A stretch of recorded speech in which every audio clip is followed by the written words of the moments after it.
Hello everyone. मैं आरती job मंत्रा पे आपका स्वागत करती हूँ। आशा करती हूँ कि आप सभी लोग बहुत अच्छे होंगे और बहुत अच्छे तरीके से अपनी तैयारी को कर रहे होंगे।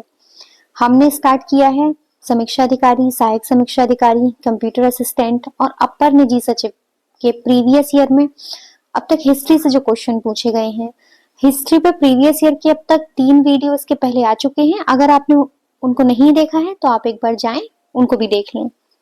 और आज इस वीडियो को स्टार्ट करने से पहले मैं आपको थोड़ी इन्फॉर्मेशन देना चाहती हूँ। मैंने सोचा है कि जब जब मैं तैयारी में थी और जिस तरीके से मैंने अपनी तैयारी के टाइम पे अपने शॉर्ट नोट्स तैयार किए थे ताकि आसानी से मैं रिवीजन कर पाऊं, तो मैं सोच रही हूँ कि मैं बीच बीच में टेलीग्राम पे आपके साथ उनको शेयर कर दिया करूंगी। अगर आपको वो ठीक लगे तो आप वैसे ही उसका प्रिंट आउट निकाल के रख सकते हैं। लेकिन मेरा मानना यही है कि इस तरीके के आप अपने नोट सिर्फ ये देख लें कि मैंने किस तरीके से बनाए, किस तरीके से तैयार किए। तो वैसे आपको अपने खुद बनाने हैं ताकि आप जब उसको एंड में पढ़ें तो आपको पता हो कि आपको कौन सी चीज ज्यादा ध्यान से पढ़नी है और कौन सा फैक्ट ऐसा है जो जस्ट आपको पढ़ के आगे बढ़ जाना है। क्योंकि जब हम पढ़ रहे होते हैं तो हर किसी का एक अलग माइंड सेट होता है। किसी को कुछ चीजें पहले से बहुत अच्छे से याद होती हैं, वो बहुत ज्यादा पढ़ने की जरूरत नहीं होती। किसी को दूसरी चीजें बहुत अच्छे से याद हो सकती हैं। तो ये माइंड टू माइंड वेरी करता है कि आपको क्या चीज पहले से अच्छे से पता है तो आपको बाद में कौन सी चीज कम ध्यान के साथ पढ़नी है और क्या वो फैक्ट हैं जो आपको बहुत ज्यादा ध्यान से पढ़ने हैं। तो मैं यही कहूंगी कि आप उनको सिर्फ देखें और उसके बाद अपने नोट्स तैयार करें। क्योंकि छोटे छोटे जब आप नोट्स तैयार करेंगे, क्योंकि जब तक आप खुद मेहनत नहीं करेंगे आप यकीन मानिए कोई आपका सिलेक्शन नहीं करवा सकता। आपको अपने लिए मेहनत करनी होगी, तभी आप ये उम्मीद रख सकते हैं कि कोई सामने वाला आपकी हेल्प कर पाएगा। तो चलिए वीडियो को शुरू करते हैं। क्वेश्चन फर्स्ट है, Which illustrious ruler of the Deccan was a contemporary of Babur? Babur के समकालीन कौन दक्कन का प्रसिद्ध शासक था? Option A Harihara first, option B Bukka first, option C Krishnadeva Raya, option D Devaraya second. इसका सही आंसर है ऑप्शन सी कृष्णदेव राय। बाबर के समकालीन है कृष्णदेव राय, मतलब बाबर के समकालीन कृष्णदेव राय थे। और ये जानकारी कहाँ से मिलती है? ये जानकारी मिलती है बाबरनामा नाम की बुक से। और बाबरनामा को किसने लिखा था? बाबरनामा को लिखने वाले थे बाबर। ये भी पूछा जाता है कि बाबरनामा किसकी द्वारा लिखी हुई बुक है, तो बाबर ने इसको लिखा था। और कृष्णदेव राय जो हैं वो विजयनगर साम्राज्य से संबंधित हैं। विजयनगर साम्राज्य, विजयनगर साम्राज्य की स्थापना हरिहर फर्स्ट और बुक्का फर्स्ट, मतलब हरिहर और बुक्का नाम के दो भाइयों ने की। और कब की थी? 1336 में हरिहर और बुक्का दोनों ने मिलके विजयनगर साम्राज्य की नींव डाली, विजयनगर साम्राज्य की स्थापना की। आगे चल के विजयनगर साम्राज्य में 4 वंशों का शासन रहा। उनके नाम है संगम, सलुब, तुलुब और अराविडो। तो जो हरिहर और बुक्का जिन्होंने नींव डाली थी वो संगम वंश संबंधित हैं। कृष्णदेव राय कौन से वंश के प्रसिद्ध शासक रहे हैं ये भी पूछा जाता है, तो ये तुलुव वंश से संबंधित हैं। और देवराय सेकंड ये संगम वंश का सबसे प्रतापी शासक था। और इन्होंने क्या किया था? इमाडी देवराय इनकी उपाधि धारण की थी। ये उपाधि पूछी जाती है इसलिए मैं इसको बता रही हूँ। याद रखिएगा कि देवराय सेकंड ने जिस उपाधि को धारण किया था या जो उपाधि ली थी वो है इमाडी देवराय की। अगले क्वेश्चन की तरफ बढ़ते हैं। नेक्स्ट क्वेश्चन है, name of the famous blind poet from Agra who sang the glory of Krishna. Agra के उस प्रसिद्ध नेत्रहीन कवि का नाम बताइए जिन्होंने कृष्ण भैरव की गाथा गाई। Option A Surdas, option B Tulsidas, option C Chaitanya, option D Ramanujam. तो इसका जो सही आंसर है वो है सूरदास। एक सूरदास के बारे में एक फैक्ट याद रखना है कि ये नेत्रहीन थे, देख नहीं सकते थे और इन्होंने इनकी जो रचनाएं हैं वो कृष्ण से संबंधित हैं, कृष्ण भक्ति से संबंधित हैं। तो इनकी कुछ फेमस जो रचनाएं हैं हम वो भी एक जगह कहीं पे भी अपने नोट्स जहां बनाएंगे वहां लिख लेंगे। वो है सूरसागर, क्योंकि पूछा जाता है कि सूरसागर किसकी रचना है। सूरसारावली, साहित्य लहरी, और इनकी फोर्थ है नल दमयंती। इनकी ये 4 बुक के नाम आपको याद रखने हैं, सूरदास की 4 बुक के नाम, सूरसागर, सूरसारावली, साहित्य लहरी, नल दमयंती। तुलसीदास की भी हम कुछ बुक हैं, कुछ रचनाएं हैं, उनको याद रखेंगे। एक तो बहुत फेमस है और पिछली वीडियो में इसके बारे में चर्चा हो भी चुकी है, रामचरितमानस, कवितावली, गीतावली, और फोर्थ है विनय पत्रिका। तुलसीदास की 4 किताबों के नाम आपको याद रखने ही रखने हैं, रामचरितमानस, कवितावली, गीतावली और विनय पत्रिका। चैतन्य, इनको चैतन्य महाप्रभु के नाम से भी जाना जाता है, और इनके बारे में जो क्वेश्चन पूछा जाता है वो ये है कि इन्होंने किस प्रथा की शुरुआत की, या फिर संकीर्तन प्रथा, मतलब भगवान का जो कीर्तन करते हैं उस प्रथा को जो स्टार्ट करने वाले हैं वो है चैतन्य। तो दोनों तरीके से पूछा जा सकता है कि चैतन्य ने क्या शुरू किया, या फिर संकीर्तन प्रथा को स्टार्ट करने वाले कौन है, तो वो है चैतन्य। रामानुजम वैसे तो गणितज्ञ थे, लेकिन मुझे लगता है कि यहाँ ये टाइपिंग में कोई एरर है, शायद यहाँ रामानुजाचार्य के बारे में आया होगा। तो जो रामानुजम के बारे में अगर पूछा जाए तब फिर हम कह सकते हैं कि वो एक गणितज्ञ हैं, और अगर रामानुजाचार्य की चर्चा हो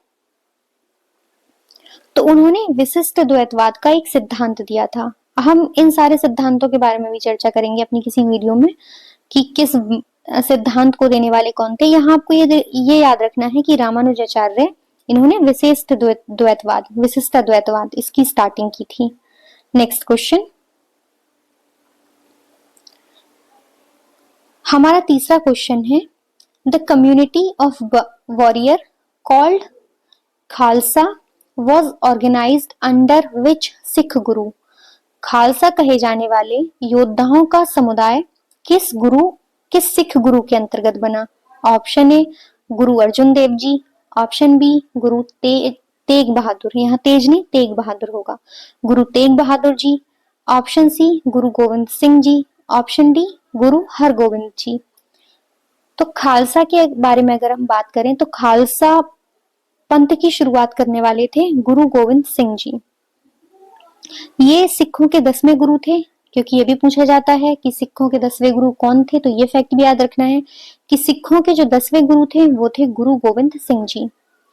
गुरु गोविंद सिंह ने 1699 में खालसा पंथ की स्थापना की, और सिंह और कौर की जो परंपरा है, नाम के आगे आपने देखा होगा ना सिंह और कौर लगे होते हैं, जो सिख महिलाएं होती हैं उनके नाम के पीछे कौर वर्ड यूज होता है, और जो मेल पर्सन होते हैं वहां वो सिंह का यूज करते हैं। तो ये देने वाले कौन है, गुरु गोविंद सिंह की, ये 10वें गुरु रहे, इन्होंने खालसा पंथ की स्टार्टिंग की। वही पूछा गया है कि खालसा की स्टार्टिंग करने वाले या खालसा कहे जाने वाले योद्धाओं का जो समूह था वो किस गुरु ने उसको बनाया था, तो वो थे गुरु गोविंद सिंह जी।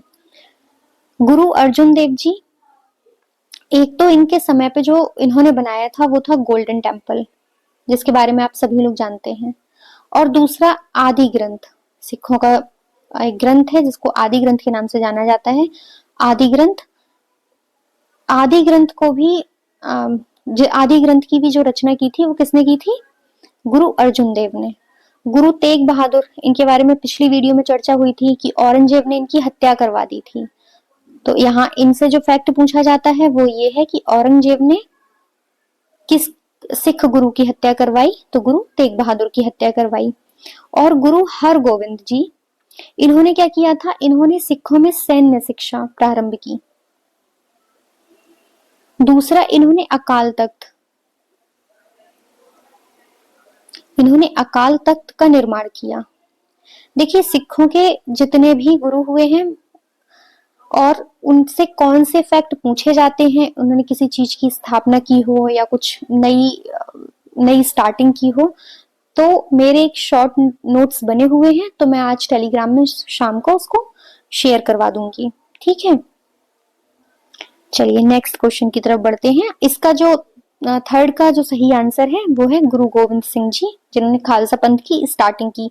मैं इस फैक्ट को या कोई भी क्वेश्चन का जो फैक्ट है उसको बार बार रिपीट इसलिए करती हूँ ताकि आप सुने और सुनते सुनते ही आपको याद हो जाए, नहीं तो मैं एक बार बोल के भी आगे बढ़ सकती हूँ। मुझे लगता है कि जब मैं तैयारी करती थी तो मुझे लगता था कि हाँ, मैं जितनी बार जिस चीज को सुनूंगी वो उतने ज्यादा अच्छे से याद होगी, तो मैं इसी वजह से रिपीट करती हूँ। अगर आपको रिपीटेशन में दिक्कत हो या आपको लगता हो कि मैं बहुत ज्यादा रिपीट ना करूं, तो आप कमेंट्स में एक बार बता दीजिएगा, तो मैं एक बार बता के फिर आगे बढ़ जाया करूंगी। चलिए क्वेश्चन नंबर जो फोर्थ है वो है, which of the following was not built during Akbar's rain. निम्नलिखित में से किसका निर्माण अकबर के शासनकाल में नहीं हुआ? Option A Agra fort, option B Fatehpur Sikri, option C Jama Masjid Delhi, option D बुलंद दरवाजा। तो देखिए इसका यहाँ पूछा है कि नहीं हुआ, मतलब अकबर के शासनकाल में किसका निर्माण नहीं हुआ। आपको हुआ है, नहीं हुआ है, सही नहीं है, मैच है या फिर मिसमैच्ड है, ये इस तरीके के जो वर्ड हो उन पे जब भी आप अटेम्प्ट करें तो खास ध्यान रखें, क्योंकि यहाँ नहीं वर्ड का यूज हुआ है, तो जो गलत ऑप्शन होगा वो हमारा सही आंसर होगा। तो इसका सही आंसर है ऑप्शन सी जामा मस्जिद। जामा मस्जिद जो दिल्ली में है उसका निर्माण अकबर के शासनकाल में नहीं हुआ है। फिर अकबर के शासनकाल में आगरा का किला हुआ, फतेहपुर सीकरी, बुलंद दरवाजा, ये सभी अकबर के शासनकाल में इनका निर्माण हुआ है। कुछ अकबर के स्थापत्य से कुछ और भी चीजें देखते हैं, जैसे कि दीवाने खास, पंचमहल और बुलंद दरवाजा लिखा ही हुआ है, और है इबादत खाना। इतने आप नाम याद रखिएगा कि आगरा का किला, फतेहपुर सीकरी में जो शाही महल है वो, बुलंद दरवाजा, दीवाने खास, पंचमहल, इबादत खाना, इन सभी का निर्माण अकबर के शासनकाल में हुआ है। तो फिर जो ऑप्शन सी है जामा मस्जिद जो कि दिल्ली में है, उसका निर्माण किसके समय में हुआ? वो हुआ है शाहजहां के, जिस टाइम पे उनका शासन था। तो अकबर के शासनकाल में निर्माण नहीं हुआ है जामा मस्जिद का, वो हुआ है शाहजहां के शासनकाल में। बाकी आगरा का किला, फतेहपुर सीकरी का जो शाही महल है, बुलंद दरवाजा, दीवाने खास, पंचमहल और इबादत खाना, ये सभी अकबर के टाइम पीरियड पे बने हैं। Next question number fifth, who was the following Indian mathematician made a significant in the field of algebra. निम्नलिखित में से किस भारतीय गणितज्ञ ने बीज गणित के क्षेत्र में महत्वपूर्ण योगदान दिया? Option A Brahmagupta, option B Bhaskara, option C Lalla, option D Aryabhata. तो बीज गणित के क्षेत्र में महत्वपूर्ण योगदान देने वाले जो गणितज्ञ हैं उनका नाम है आर्यभट्ट। आर्यभट्ट ने बीज गणित के क्षेत्र में महत्वपूर्ण योगदान दिया। दूसरा आप इनसे एक और फैक्ट पूछा जाता है कि शून्य की खोज किसने की थी? आर्यभट्ट ने की। जो ऑप्शन ए है ब्रह्मगुप्त, ये क्या है? प्रसिद्ध एक गणितज्ञ हैं। भास्कर भी गणितज्ञ और ज्योतिषाचार्य हैं, और इन्होंने सिद्धांत शिरोमणि, ये फैक्ट पूछा जाता है कि सिद्धांत शिरोमणि को लिखने वाले कौन है? भास्कर। और जो लल्ला है वो भी गणितज्ञ और ज्योतिषविद हैं। नेक्स्ट क्वेश्चन, संपूर्ण क्रांति की कल्पना किसने प्रतिपादित की? Option A Bal Gangadhar Tilak, option B Jayaprakash Narayan, option C Ram Manohar Lohia, option D Lala Lajpat Rai. देखिए संपूर्ण क्रांति की जो परिकल्पना है वो देने वाले हैं जयप्रकाश नारायण, और ये है ऑप्शन बी। जिस टाइम पे इंदिरा गांधी शासन कर रही थी उस टाइम पे उन्होंने संपूर्ण क्रांति का परिकल्पना या फिर नारा दिया था। और संपूर्ण क्रांति से जो जयप्रकाश नारायण का मतलब था वो क्या था, उन्होंने राजनीतिक, आर्थिक, सामाजिक, सांस्कृतिक, बौद्धिक, शैक्षणिक और आध्यात्मिक इतने क्षेत्र में क्रांति की परिकल्पना की थी। और उन्होंने इन सारी चीजों को जो मिला के बोला था वो था संपूर्ण क्रांति। तो संपूर्ण क्रांति की संकल्पना या कल्पना किसने प्रतिपादित की? Option B, Jayaprakash Narayan. Option A, Bal Gangadhar तिलक। बाल गंगाधर तिलक ने एक बहुत ही फेमस बुक लिखी, इसका अपना नाम याद रखिएगा, गीता रहस्य। गीता रहस्य को किसने लिखा? बाल गंगाधर तिलक। और वैसे तो यहाँ जो इस तरीके के ऑप्शन हैं, अगर हम एक पर्सन के बारे में डिस्कस करने लगे, जैसे सिर्फ हम बाल गंगाधर तिलक के बारे में ही डिस्कस करने लगे, तो मुझे लगता है कि 20-25 मिनट हम, क्योंकि इन्होंने इतने ज्यादा कार्य किए हैं कि हम 20-25 मिनट तक इनको आराम से डिस्कस कर सकते हैं। लेकिन हमें यहाँ पे अगर कोई बहुत मोस्ट इंपॉर्टेंट फैक्ट आपको बताना हो तो वो मुझे लगता है कि गीता रहस्य आपको पता होनी चाहिए कि गीता रहस्य को किसने लिखा है? बाल गंगाधर तिलक। जयप्रकाश नारायण के बारे में हमने पिछली वीडियो में भी डिस्कस किया था और यहाँ हमने इनकी संपूर्ण क्रांति को डिस्कस किया है। राम मनोहर लोहिया ये भारत के प्रमुख स्वतंत्रता सेनानी रहे हैं।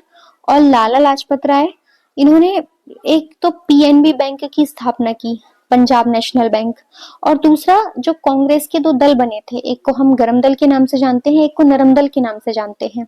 तो जो कांग्रेस का गरम दल था उसके प्रमुख नेता थे लाला लाजपत राय। और संपूर्ण क्रांति की कल्पना देने वाले कौन थे? जयप्रकाश नारायण। नेक्स्ट क्वेश्चन की तरफ बढ़ते हैं। नेक्स्ट है हमारा, who is the guardian of the Indian constitution? भारतीय संविधान का संरक्षक कौन है? अब ये क्वेश्चन वैसे मॉडर्न हिस्ट्री का है नहीं, इवन हिस्ट्री का ही नहीं है, ये पॉलिटी का क्वेश्चन है। और पॉलिटी आशुतोष सर ने आपको करवाई हुई है, उसके प्रीवियस क्वेश्चन करवाए हैं। मैं यहाँ इसका सही ऑप्शन बताऊंगी, लेकिन कमेंट्स में आपको जो भी जैसे मैं आपको सारे क्वेश्चन डिटेल्ड में बताती हूँ, तो आपको इसका डिटेल्ड, मतलब जैसे भारत के राष्ट्रपति के बारे में जो भी फैक्ट हो, प्रधानमंत्री के बारे में हो, और भारत के उच्चतम न्यायालय या फिर निर्वाचन आयोग, इलेक्शन कमीशन के बारे में हो, वो आपको अपना आंसर मुझे बताना है। जितना आप अपनी चीजों को बताएंगे, कहीं लिखेंगे, पढ़ेंगे, उतना ही आप अपने फैक्ट्स को रिवीजन करेंगे। ये एक आपके पास एक बहाना होगा कि आपको इसका आंसर देना है, तो आप इसका आंसर कमेंट्स में लिख दीजिएगा, इससे आपका एक छोटा सा रिवीजन हो जाएगा। तो इसका सही आंसर क्या है? संरक्षक कौन है, गार्जियन कौन है इंडियन कॉन्स्टिट्यूशन के? वो है supreme court of India. Next की तरफ बढ़ते हैं। ये question number 8, name of the labour leader who become the president of India and has the National Labour Institute named after him। एक श्रमिक नेता जो भारत के राष्ट्रपति बने और उनके नाम पर राष्ट्रीय श्रमिक संस्थान है, वह कौन थे? Option A, V V Giri. Option C, V Sanjiva Reddy. Option B, V Sanjiva Reddy. Option C, K R Narayan. Option D, Zakir Hussain. तो इसका जो सही आंसर है वो है वीवी गिरी। वीवी गिरी एक लेबर लीडर थे और उनके नाम पे बाद में राष्ट्रीय श्रमिक संस्थान का जो नाम है वो रखा गया। अब भारत के राष्ट्रपति का क्रम, भारत के किस राष्ट्रपति के बारे में कौन सा फैक्ट पूछा जाता है, इस पे अलग से एक शॉर्ट वीडियो अपलोड कर दी जाएगी। हाँ, अगर आप मतलब मेरा क्या है, मैंने पिछली वीडियो में बोला था कि मैं कोई शॉर्ट वीडियो अपलोड करूंगी, मैं यहाँ पे भी कह रही हूँ, और मैं सारी चीजों को याद रखूंगी। इन केस अगर उस चीज में डिले हो या फिर मैं भूल जाऊं तो आप एक बार मुझे याद दिलवा दीजिएगा, ठीक है? जैसे कि मुझे पता है अभी कि मुझे इसका एक शॉर्ट वीडियो अपलोड कर देना है, तो मैं कोशिश करूंगी कि उसको जल्दी ही मैं कर दूं। नेक्स्ट क्वेश्चन है, who founded the city of Gwalior? Gwalior शहर किसके द्वारा स्थापित किया गया था? Option A, Madhavrao Scindia. Option B, Bajirao Scindia. Option C, Mahadji Scindia. Option D, Jijaji Rao Scindia. तो ग्वालियर शहर की जो स्थापना की थी वो सूरज सेन ने की। एक संत थे जिनका नाम था ग्वालिपा, और ग्वालिपा के नाम पर सूरज सेन ने ग्वालियर शहर की स्थापना की। सूरज सेन एक बार बहुत ज्यादा बीमार हो गए थे और जो ग्वालिपा संत थे उन्होंने अपने उपचार से इनको ठीक कर दिया था। तो उनको एज अ गिफ्ट उन्होंने क्या किया था, सूरज सेन ने ग्वालियर शहर की स्थापना की। लेकिन यहाँ ऑप्शन में कहीं पे भी आपको सूरज सेन का नाम नहीं मिलेगा। अगर ये क्वेश्चन फिर से रिपीट हो और वहां आपको सूरज सेन का नाम मिल जाए तो फिर आप इन्हीं के साथ, मतलब इसी ऑप्शन के साथ आगे जाएंगे। लेकिन यहाँ जो सही आंसर है वो है जीजाजी राव सिंधिया, क्योंकि ग्वालियर शहर की स्थापना सूरज सेन की करने के बाद जो ग्वालियर शहर को बिल्ड करने में, उसको आगे बढ़ाने में प्रमुख योगदान था वो जीजाजीराव सिंधिया का था।